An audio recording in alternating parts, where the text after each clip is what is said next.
And I wasn't being too difficult. I wasn't like being a method actor. I said, does anybody have a knife? I need to feel. And I was certainly willing to. Yeah, he was. In fact, you said, I do have, and he brought out an array of scalpels, and I said, do you want to do a little? I said, no. He's lying, as usual. It's the basis of our relationship. Hello, my name is Viggo. David Cronenberg. Léa Seydoux. And this is Notes on a Scene.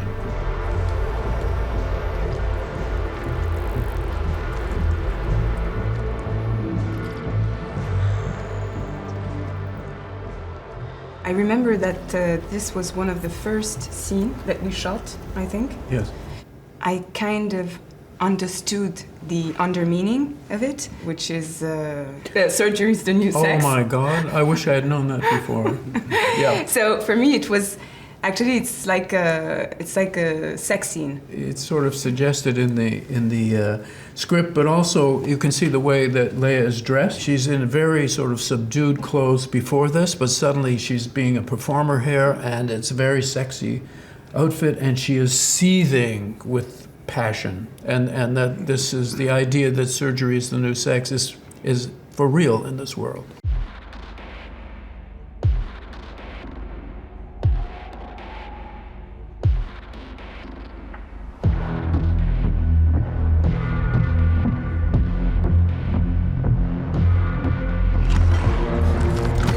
At this point, we're looking at an actual device that we created, this sarcophagus called a sarc. It's meant to be an autopsy module that was originally designed to do autopsies, but is now used for this performance artist, played by Viggo. The machinery in the movie is basically very organic. The whole sarc unit, it's really in some ways the star of the movie.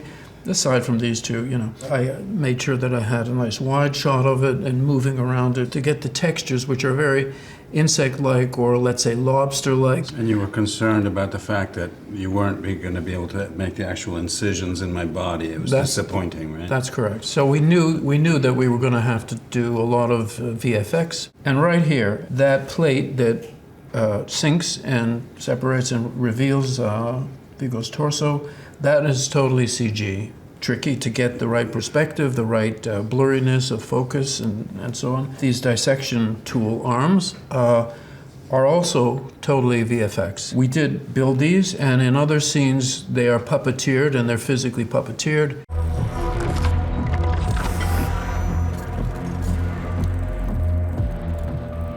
We shouldn't forget about the music, because Howard Shore's music is so complex and adds a whole other layer of discourse to any scene. If we look at the scene like this, it's sort of weirdly peaceful, but if you put the music on it, it's very dynamic and dangerous and strange. And the music really propels this scene in a way that if you take the music off, it's a completely different scene. Howard and I talked about the music being a sound effect. I want the audience to not know whether they're hearing a sound effect or music. Are they hearing ambient sounds from the city that we can't see, or sounds coming from the machine as it operates, or is it music? You can't tell. It's like an undercurrent. Yeah, it's a kind of ambience and undercurrent that's very disturbing, but also very provocative and sensual at the same time. Body is reality is a kind of mantra of the movie, actually, and this is a key scene, making the audience understand what that means.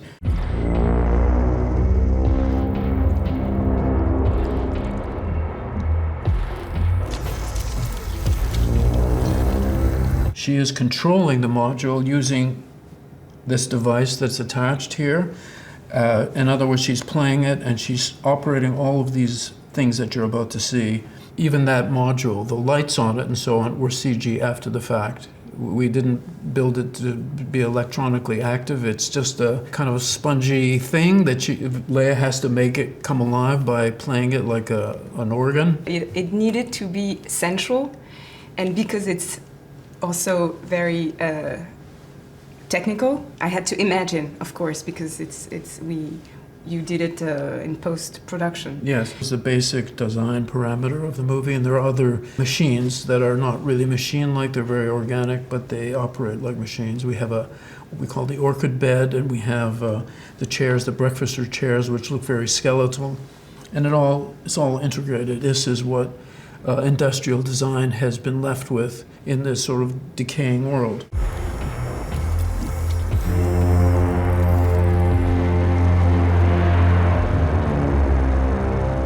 Now, we did build a torso of Viggo that was a very, silicone. It was very realistic, and thought that we might be doing the surgery on that. But we discovered that it could work using Viggo's actual body. We would then see him breathing while the surgery was happening, which of course would make it a lot more realistic and was much better than using this inert torso.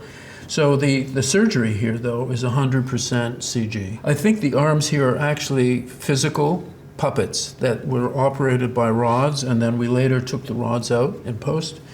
But the incision is CG.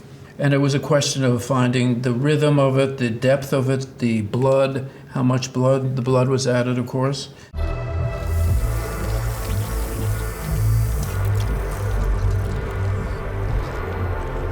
And now Viggo's character is acting not as you would expect, but actually in a kind of erotic ecstasy. And this is where we get the understanding that we are seeing sex in public that happens to be surgery. And so the connection between Léa's character and Viggo's is meant to be kind of surgery sex. I mean, it's a kind of an inversion of, well, I don't know. Him. I've heard of normal sex. I don't really know what that is, but anyway. So we did have the arms actually pulling. This was, we did create this torso with the internal organs, and at this point, the arms that are operating are puppets. Well, we didn't talk a lot about it. The only thing I really asked, I said, it's pleasurable, and he said yes. And I said, how much pleasure am I feeling? And he said, there is no limit. Did I say that? Yes. I was brilliant to say that, honestly.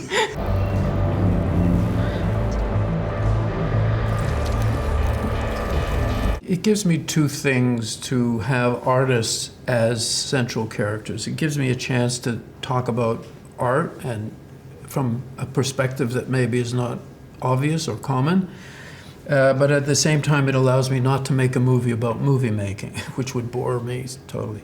So the performance artists here are the avatar, the template of any artist who is passionate and aggressive and ambitious, opening themselves up, completely exposing themselves, their most intimate inner workings, offering them to an audience, which makes them incredibly vulnerable to rejection, to misunderstanding, to anger, and it basically, therefore, is the model of what an artist is. And I can be talking about that at the same time as talking about the evolution of the body and sexuality. So it gives me a couple of levels to be working on at the same time.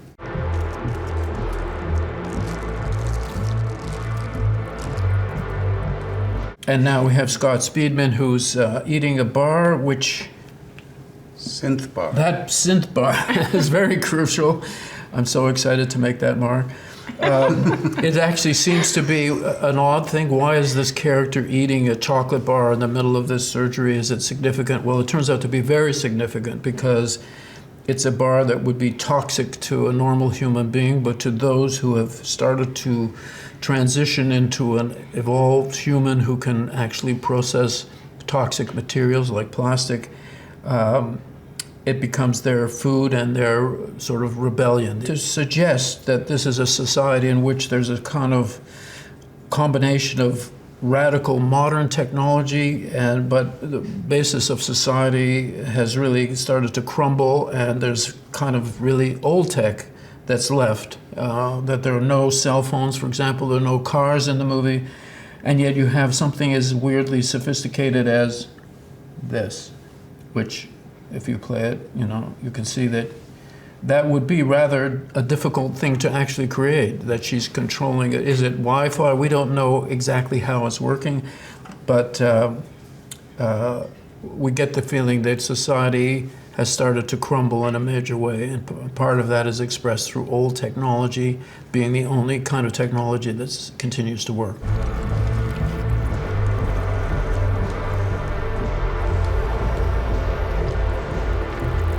And now we're seeing the removal of an organ. Now the idea is that what Viggo's character is doing is creating new organs in his body spontaneously. He doesn't think he's controlling them.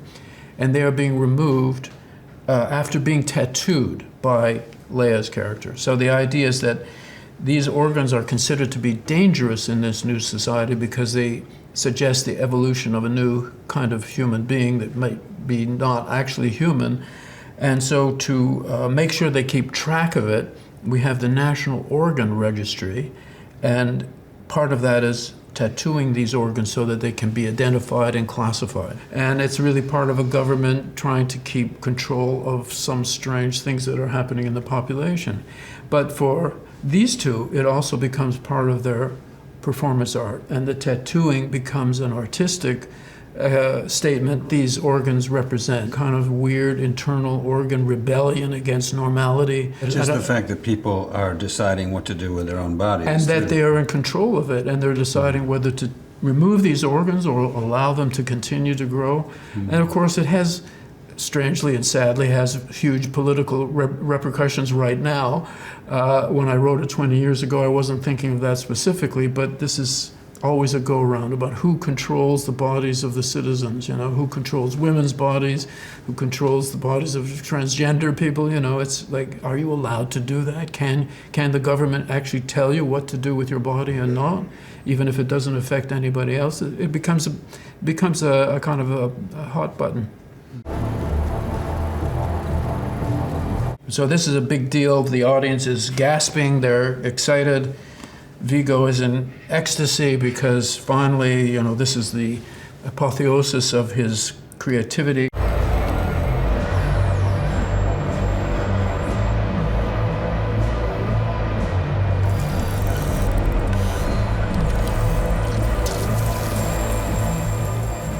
I don't make a movie with an agenda. I'm really suggesting possibilities and things that I find interesting and complex and maybe disturbing. Just saying, these are strange, interesting things that I've thought. I'm making it into a narrative, then I'm inviting you to come along with that and see how you react. I mean, you might not have the same reaction to these ideas and images as I did, and that's perfectly okay too. I think all art is political innately, because all art comes from a very specific moment in culture and time and intellect. I don't mean it's political in the sense of, right-wing, left-wing, but sometimes those things do overlap, and suddenly something emerges as being significant when it was never really intended that specifically. So that happens. And this is basically the relationship that we've had with each other, frankly. Although it's looking very familiar, so that's interesting. You can continue now.